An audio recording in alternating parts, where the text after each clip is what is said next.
Hello, my name is Lady Jast. When a clueless opposition party runs out of things to criticize, they start desperately looking for anything they can find. But that's why we're here, to bring you the truth in politics.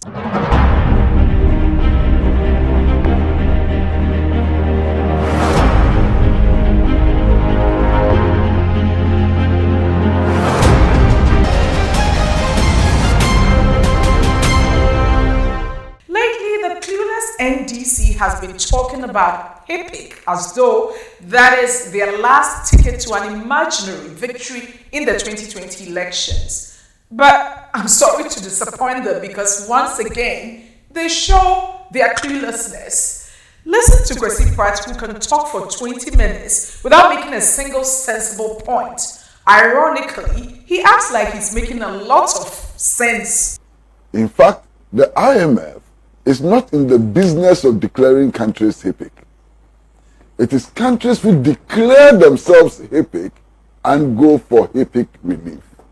So even the IMF is not in a position to declare Ghana Hipc. That's not the issue at all. So if you send reporters to go and ask the IMF country representative whether or not they have declared Ghana Hipc, the answer you get is no. No, they don't do that. You understand? Now, this is like erecting your own dummies, shooting your dummies down, and raising your hand in celebration. That's what Konyo Nkrumah is doing.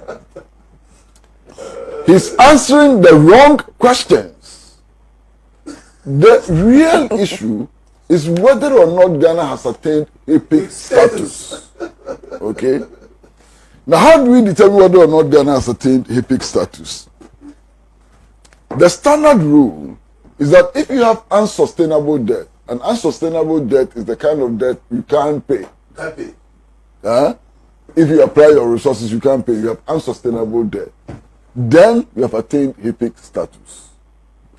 The standard is that if your debt to GDP ratio exceeds 60%, then you have achieved unsustainability. Your debt level has reached unsustainability.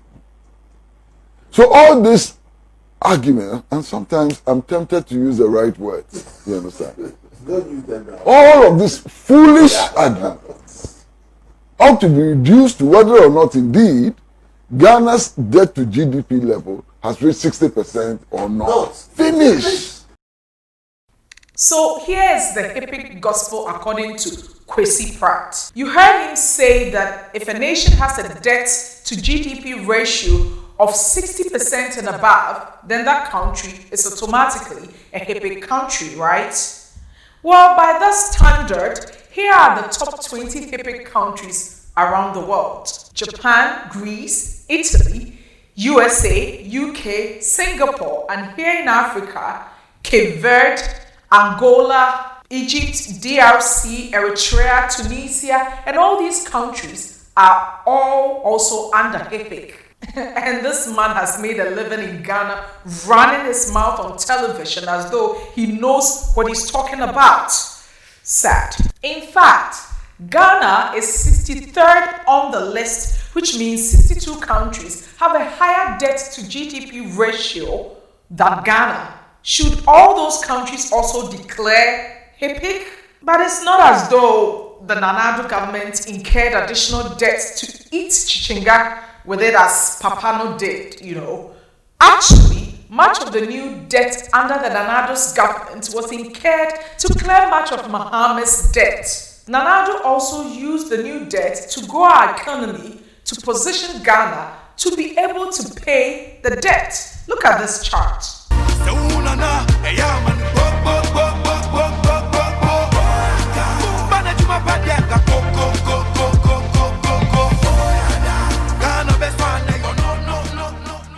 With this stunning economic growth, Ghana's debt cannot be said to be unsustainable. Of those same countries with much higher debt to GDP ratio than Ghana, we have the highest growing economy, which is evidence that the debt was incurred to grow the economy. And don't forget, Mahama increased our debt to GDP ratio by 60.4% from 35.6% debt to GDP ratio to 57.1% just in 4 years.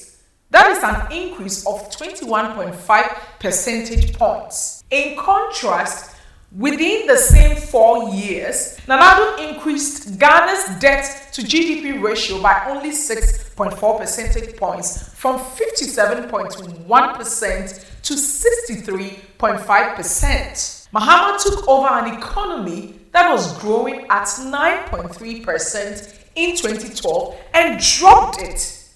Yes, dropped it to a mere 3.4% in 2016. So we have someone who wants to be president again, who presided over the highest growth in national debt against the slowest economic growth ever.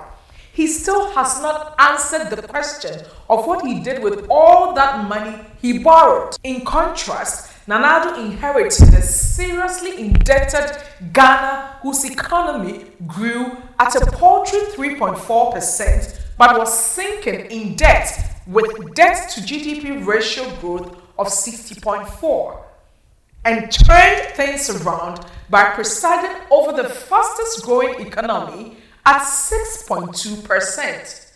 So don't be confused by the NDC at all.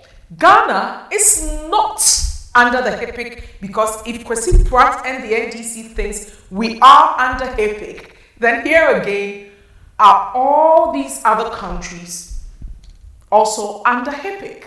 So when it comes to debt, my advice to the NDC is a simple one. Please don't go there. Don't go there at all. It is this simple. This is the Mahama scenario. You produce 2 tons of cocoa, you borrow 10,000 Ghana cedis from the bank, but you eat chichinga with it and only invest 1,000 Ghana cedis on your farm. The following year, you only produce just a little over the 2 tons.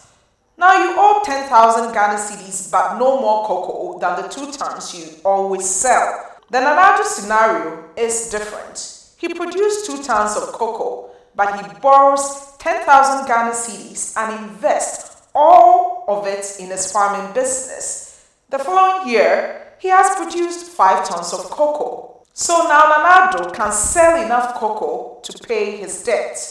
This is why debt must reflect economic growth. Nana Addo invested the loans. Mahama ate chichinga with it. And that's the major difference.